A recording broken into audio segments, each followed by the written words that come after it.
Good morning. I'm Lamar Alexander, United States Senator from Tennessee and chairman of the Senate Republican Conference. Today in Washington, there's some other things going on, a little hearing involving a Supreme Court nominee, and on several television channels that'll be carried for the next week. Reminded me of the Watergate hearings in the early 70s, and a story that Senator Inouye told me. In the early 70s, there were only 3 television networks. That was all, not several hundred as there are today.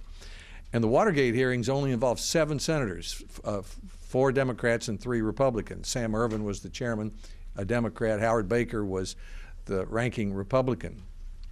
And one of the Democrats was Daniel Inouye, the World War II hero, a senator of Japanese American descent. And those hearings were on those 3 networks every day, all day, for weeks. In other words, all you could watch on television for several weeks was the Watergate hearings. And Senator Inouye told me that after a few weeks, George Gallup, the pollster, came to him and asked for a meeting and said, Senator Inouye, I have some information for you. According to a recent survey, there's only one man in the United States better known than you are, and that's Richard Nixon. And Senator Inouye, by his distinctive appearance and by his deep voice and by being on the only television networks every day for weeks, had become a very well-known American. There are lots of choices today, and I appreciate your being here today, and I appreciate those who are watching through television being here today. Our country is at a critical point in its economic and energy history. Today's recession is the most severe in decades. Unemployment nears 10%. We have too much national debt. A gathering storm threatens the technological edge that has given Americans, we're only about 5% of the world's people, a remarkable standard of living that comes from producing year in and year out about 25% of the world's wealth. The sting remains from last year's oil prices. We rely too much on other countries for energy. There's the unfinished job of cleaning the air, and for many, the global warming of our planet has become an urgent concern. So it is against this backdrop that for the first time ever, legislation dealing broadly with energy and climate change is coming out of the House of Representatives. The Senate's also moving ahead on both issues, and the decision Congress makes will affect our well-being for years to come. The House of Representatives has chosen the high-cost solution to clean energy and climate change. Its economy-wide cap-and-trade and renewable energy mandate is a job-killing, $100 billion a year national energy tax that will add a new utility bill to every American family's budget. Republican United States senators offer a different solution, a low-cost plan for clean energy based upon 4 steps. 1, building 100 nuclear power plants in 20 years. 2, electric cars and trucks for conservation. Number 3, offshore exploration for natural gas and oil. And number 4, doubling energy research and development to make renewable energy cost competitive. The House plan will raise prices and send jobs overseas looking for cheap energy. The Senate Republican plan will lower utility bills and create jobs, and it should put the United States within the goals of the Kyoto Protocol on global warming by 2030. Our plan should not add to the federal budget since ratepayers will pay for building the new nuclear plants. Federal loan financing for the first nuclear plants is not designed to cost taxpayers any money. Nuclear plants insure one another, so there are no costs from that.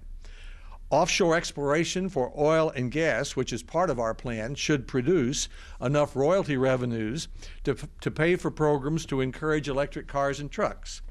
And doubling energy research and development should cost about $8 billion more per year, which is consistent with President Obama's proposals for 2009 and 2010. So in furtherance of our low-cost plan, I am today, as one senator, offering a blueprint to build 100 nuclear power plants in the next 20 years. Other senators may have other blueprints in support of the same plan, but this blueprint will attract comments and support, I hope, from Americans of all political persuasion in Congress and outside of Congress. And I welcome those comments at www.alexander.senate.gov. This is an especially good time to step back and ask, just what are we trying to accomplish with this energy and climate change legislation? What kind of America should we hope to create during the next 20 years? First and foremost, we should want to see an America running on energy that is cheap, clean, reliable, and abundant. In order to produce nearly 25% of the wealth in the world for Americans, we consume about 25% of the world's energy. We should want an America in which we create hundreds of thousands of green jobs, but not at the expense of destroying tens of millions of red, white, and blue jobs. In other words, it doesn't make any sense to employ people in the renewable energy sector if we're throwing them out of work in manufacturing and high tech.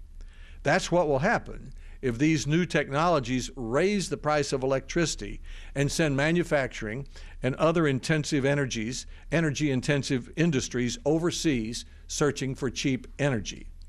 We want clean, new, energy-efficient cars, but we want them built in Michigan and Ohio and Tennessee, and not in Japan and in Mexico. We should want an America capable of producing enough of our own energy so that we can't be held hostage by some other energy-producing country. We should want an America where we are the unquestioned champion in cutting-edge scientific research and lead the world in creating the job-creating new technologies of the future. We should want an America producing less carbon. I believe we shouldn't be throwing 29 billion tons of carbon dioxide into the environment every year, and that means less reliance on fossil fuels.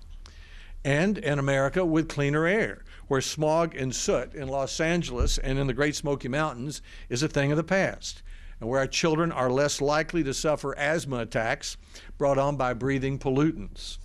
Finally, we should want an America in which we're not creating energy sprawl by occupying vast tracts of farmlands, deserts, and mountaintops with energy installations that ruin scenic landscapes. The great American outdoors is a revered part of the American character. We've spent a century preserving it.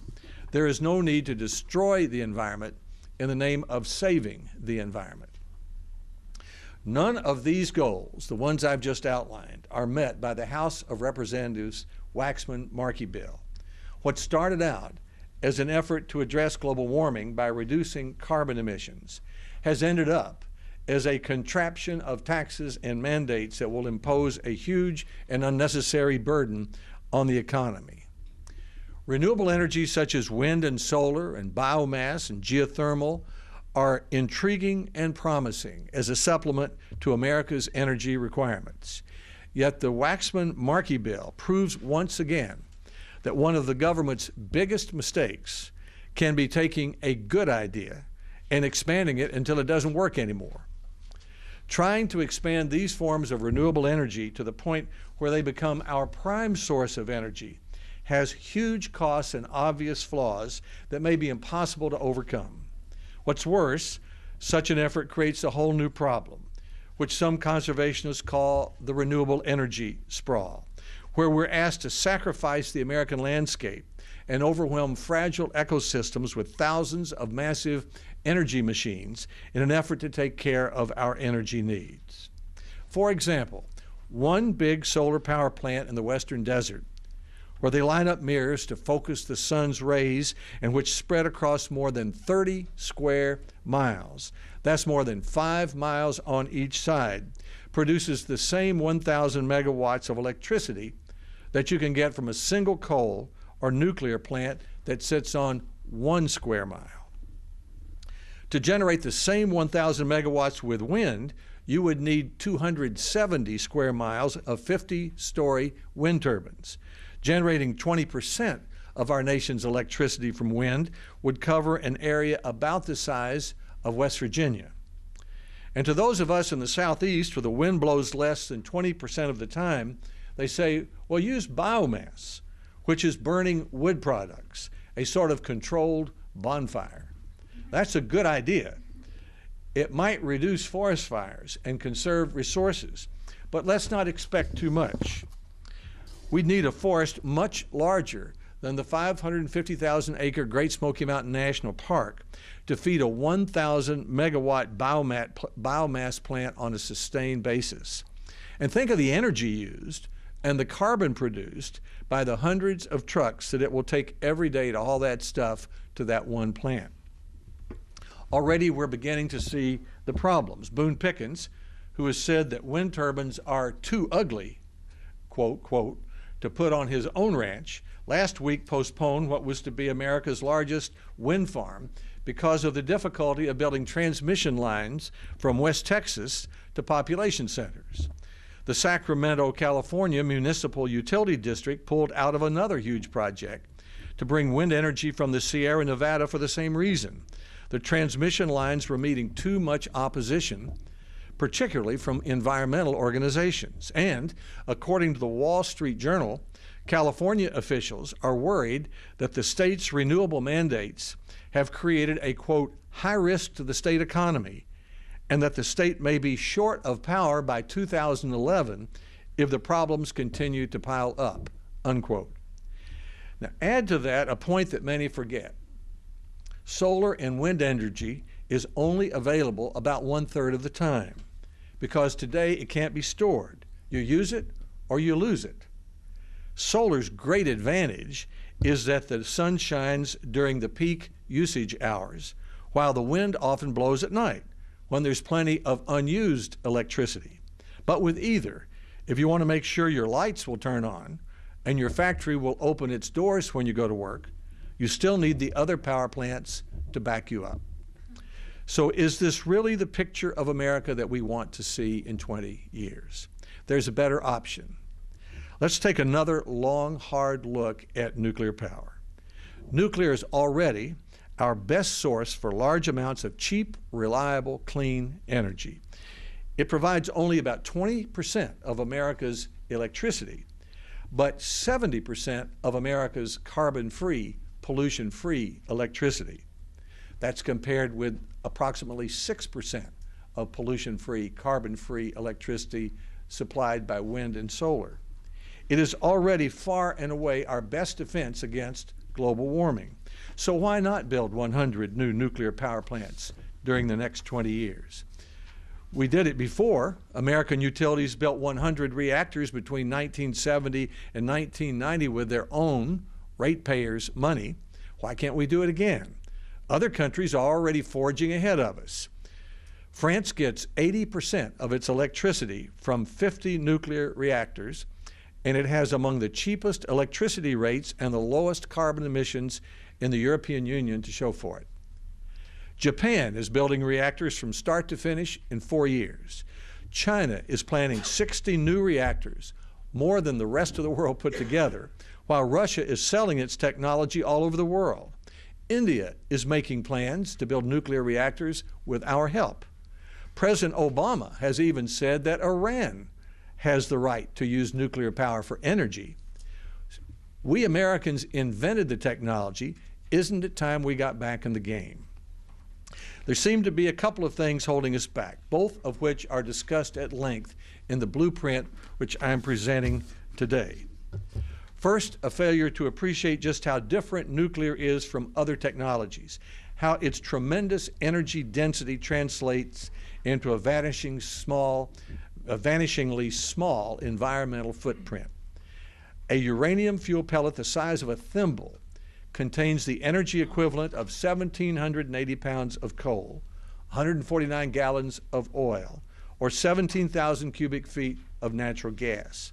France, which, as I said, gets 80% of its electricity from nuclear plants, stores all of its unusable radioactive waste from 30 years of producing beneath the floor of one room at their facility in La Hague.